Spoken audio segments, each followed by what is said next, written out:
Good afternoon. Here we are, March 23rd.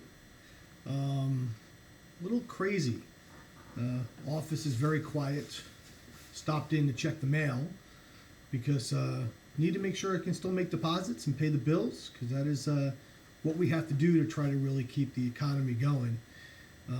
Though I did take a quick look today at some savings I have, and I shouldn't have looked. That was a little depressing. I figured today I'd talk a little bit about perseverance, because I think in this time we all need a little shot in the arm, and I think we all need to know that we can work through this, and there are better days ahead.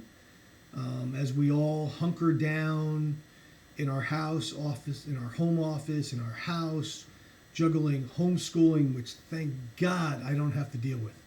I could only imagine having little kids at home and trying to get them through their school instructional, when probably I couldn't even do the math that they learned today. But I give all the parents credit. I wish you the best of luck. Teachers, I think what they're doing is phenomenal to try to make sure that our kids are staying up to the right grade levels. My youngest, Sarah, is a senior at Appalachian State. Wearing the colors today. It's on the other side. I can't see. And, probably gonna, they're saying right now a virtual graduation. I'm not quite sure what that is. I guess, they virtually walk in.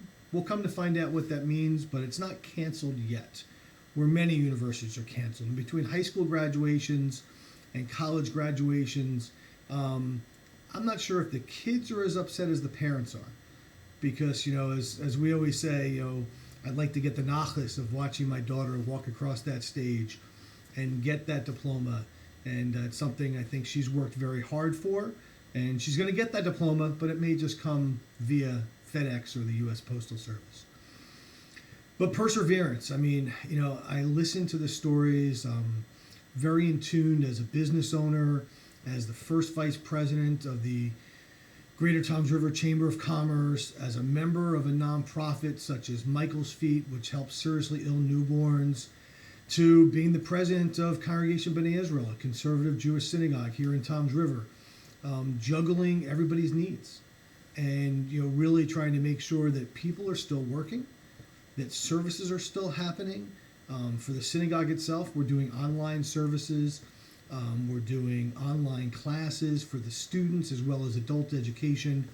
Rabbi Gershon has done a phenomenal job adapting to where we are today. And it's not easy.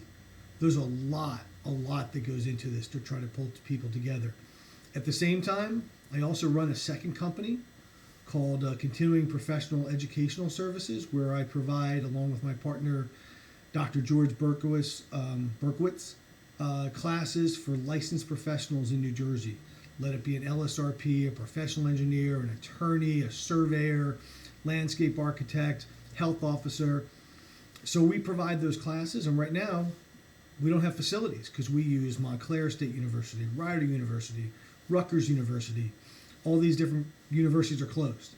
So we are adapting right now to online education, hopefully to come to a theater near you in April. And then hopefully we'll be done by May, but who knows? But perseverance, I listen to the stories of the government and schools trying to make sure that kids are getting their lunches, because a lot of kids these days rely on school lunches and breakfasts as maybe their only meal of the day. And I think back to those days, and I've told this story a couple times. When I was growing up, we were on food stamps. My mother was a single mother. She worked as hard as she could, and we got some, child support, but it was not enough to really support a family. And I was a little kid. I was, probably not even, I was in preschool and then kindergarten. And I always used to help my mom pay the bills. And so she would sit there and she would write the checks out and put them in the envelope. Remember those days? And then I'd lick the stamps. Remember when we licked stamps? And I would put them on the envelope and I'd take it out to the mailbox. I thought I was, really helping. And so one day I snuck into her office and I said, I'm going to help ahead of time.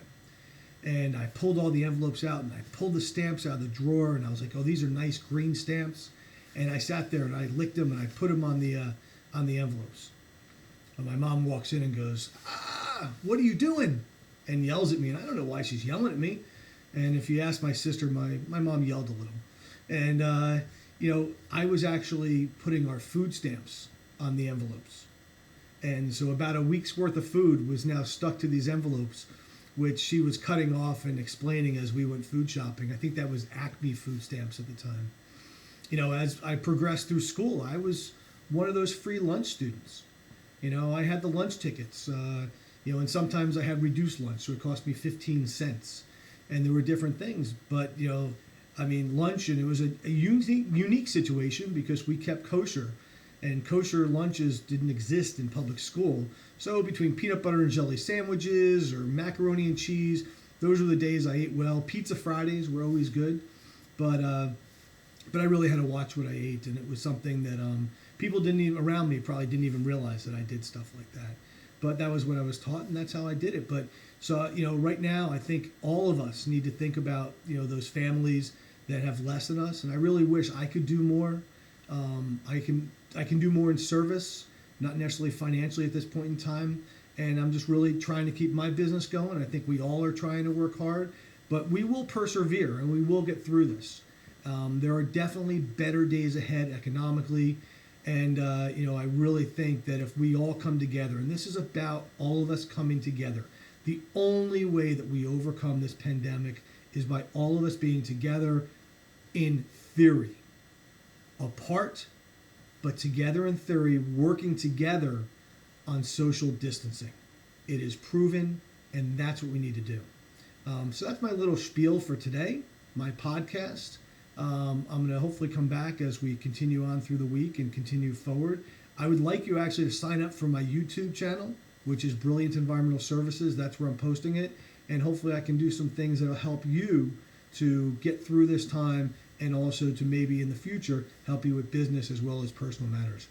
Thank you. Have a great day. Be safe. Be healthy.